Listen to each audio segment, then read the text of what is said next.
अस्सलाम वालेकुम गाइस, उम्मीद है कि आप सब ठीक होंगे, जहाँ कहीं भी हो खैरियत से हों। आज मौसम बहुत ही अच्छा था, तो मैं नाश्ते के बाद ऊपर आई थी बच्चों को लेके थोड़ी देर के लिए। मौसम इतना अच्छा था, ठंडी ठंडी हवा चल रही थी, तो मैंने सोचा मैं अपनी चाय ऊपर ही ले आती हूँ। फिर मैं अपनी चाय लेके ऊपर आ गई और इतने में इतनी ठंडी हवा चल रही थी। आपको पता है इतनी ज़्यादा गर्मी की शिद्दत के बाद जब मौसम ऐसे होता है तो बहुत ही ज़्यादा। आज दोपहर इतनी ठंडी थी हमारी, ये देखें आप अंदाज़ा ख़ुद ही लगा लें। मौसम काफ़ी सुहाना था और आसमान को भी देखना और ग्रीनरी बहुत ही ज़्यादा अच्छी लग रही थी, बहुत अट्रैक्ट कर रही थी। और अक्सर ही ऐसा होता है, ग्रीनरी तो मेरे ख्याल से हर किसी को अच्छी लगती है। फिर ये मुझे नीचे आना पड़ा, नीचे आके फिर मैंने अपना काम स्टार्ट किया, बेडशीट उतारी, लॉन्ड्री करनी थी आज मुझे, मैं उसी में बिज़ी हो गई। फिर बच्चों के मैं कपड़े प्रेस करने लग गई क्योंकि मुझे जाना था मार्केट। मैंने कपड़े आयरन किए, तो जल्दी से मुझे ये था कि हस्बैंड के आने से पहले पहले ना बच्चे और मैं रेडी हो जाएं ताकि उनका टाइम वेस्ट ना हो। और ये मेरा आउटफिट था आज का जो मैंने पहनना था। साथ में ये मैंने बच्चों के फिर आयरन करके नीचे ले आई थी, नीचे ला के रखे हैं। तो अब मैं सोच रही थी बच्चों को मैं शावर दिलवा दूँ फ़ौरन से।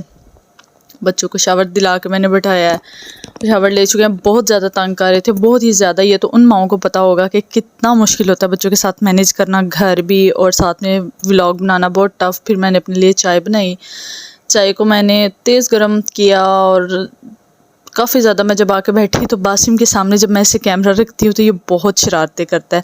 इसकी शरारतें जारी थी कि अरसम आ गया अपना फ़ुटबॉल लेके। और ये देखें, ये बहुत ज़्यादा मतलब ये मैंने दूसरी स्क्रीन से दूसरे कैमरे से सॉरी किया था क्लिप, तो वो थोड़ा ऐसे ही बने। तो काफ़ी मज़ा आया। आके ना मुझे कह रहा था मुझे खेलो खेलो, चूँकि हरीम बिज़ी थी तो फिर ये मुझे कह रहा था कि आप मुझे खेलो। तो बस मैं फिर इसके साथ खेलने में, इसने मुझे बहुत बॉल मारी है इसने मुझे। तो ऐसे ही होता है जब भी हरीम का, चूँकि वो स्कूल जाती है तो वो फिर उसका अपना काम करना होता है, ये फिर बहुत ज़्यादा तंग करता है। और सीरियसली बहुत मुश्किल काम है बच्चों के साथ व्लॉग बनाना। और फिर मुझे वॉइस ओवर भी इसीलिए करनी पड़ती है क्योंकि बार बार कट करना।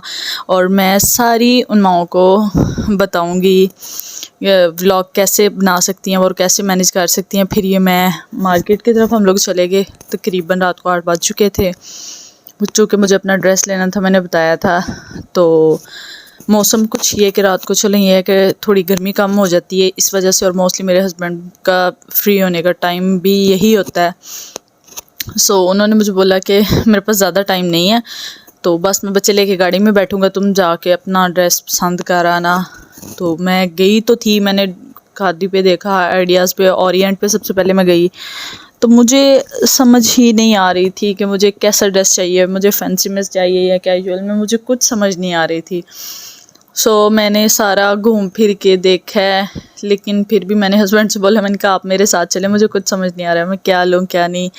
और आपको पता है फिर मैं जो ही ये सबसे पहले मैं ओरिएंट पे गई थी और अंदर जाके वो सबसे पहले काम जो वो कहते हैं कैमरा ऑफ कर दें वरना शायद मुझे वॉइस ओवर भी ना करनी पड़ती। अच्छा, यहाँ पे ना खादी पे मुझे एक सूट पसंद आया था, लेकिन उसका प्रॉब्लम ये था कि उसके ऊपर ना मुझे ये जो ऊपर का ये पेंट था वेलवेट में ना, ये शर्ट के ऊपर, तो मुझे ये था कि शायद ये ख़राब ना हो जाए, तो मैंने फिर ये नहीं लिया। सफ़ायर पे भी मुझे कोई अच्छे थे, लेकिन मेरे एक्चुअली मैं थकी गई थी। फिर मैंने बोला अपने हस्बैंड को, मैंने कहा मैं रिलैक्स हो के आऊँगी, मैं ऐसे बिल्कुल भी ईजी नहीं हूँ, मैं काफ़ी थकी हूँ सारे दिन की। तो अब मुझे कुछ समझ नहीं आ रही कि मुझे कौन सा लेना है कौन सा नहीं। तो फिर मैंने लिया नहीं था। आइडियाज़ पे भी मैं गई हूँ, लेकिन वही बात है ना कि मुझे थकावट बहुत ज़्यादा थी, तो मैंने कहा बस मुझे घर ले चलें, मुझसे नहीं अब मज़ीद चला भी नहीं जा रहा था मुझसे ना। फिर हम लोग घर वापस आ गए। तो बस घर आके मैंने अब व्लॉग एडिट कर रही हूँ और साथ ही अब इसके बाद मैंने सो जाना है क्योंकि मैं बहुत ज़्यादा थक चुकी हूँ और रूटीन भी काफ़ी ज़्यादा डिस्टर्ब हुई है बच्चों की छुट्टियों की वजह से। तो आपको व्लॉग कैसा लगा आप ज़रूर बताइएगा और काइंडली सब्सक्राइब और लाइक और शेयर भी ज़रूर कीजिएगा। अल्लाह हाफिज़।